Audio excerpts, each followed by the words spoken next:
Folks, get a load of this guy. Women are the kind of people that people come out of. So you just think they're meant to have babies. That's well, it. They're just a vessel. No, it doesn't take any talent to simply reproduce biologically. I'm here as a working journalist, and I'm a mom of 3. Good for you. Is that an issue No. for you? No, it's not automatically an issue. Ew to the ew, ew, ew, right? Yeah.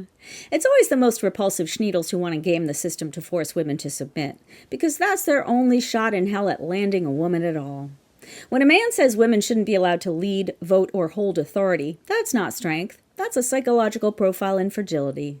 I'm talking about wussy mediocre men with assholery to burn. Like this guy, Doug Wilson, the Christian nationalist pastor who recently did an interview with CNN's Pamela Brown that was so disgusting, Pamela looked like she was going to hurl all over him.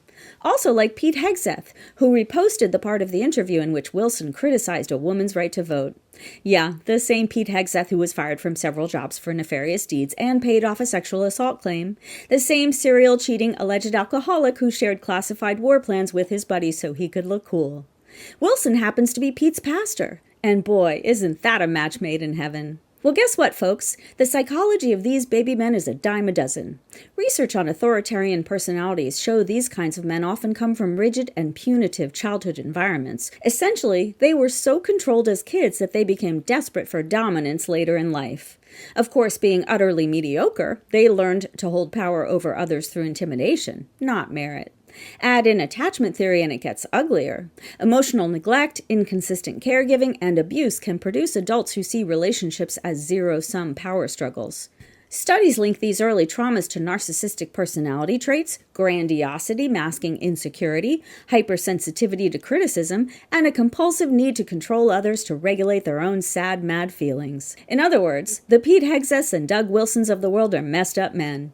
They're not defenders of tradition. They're broken by unprocessed rage and parental wounds that often lead to addiction and compulsive behavior. They can't compete in a world of equals because their self-concept is so delicate they have to believe they're at the top of the food chain just to survive. These schmucks aren't protecting faith, freedom, or tradition. They're hoarding power in its cheapest, weakest form.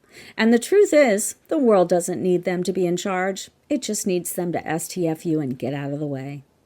Well, baby men like Doug Wilson and Pete Hegseth, have the day you deserve.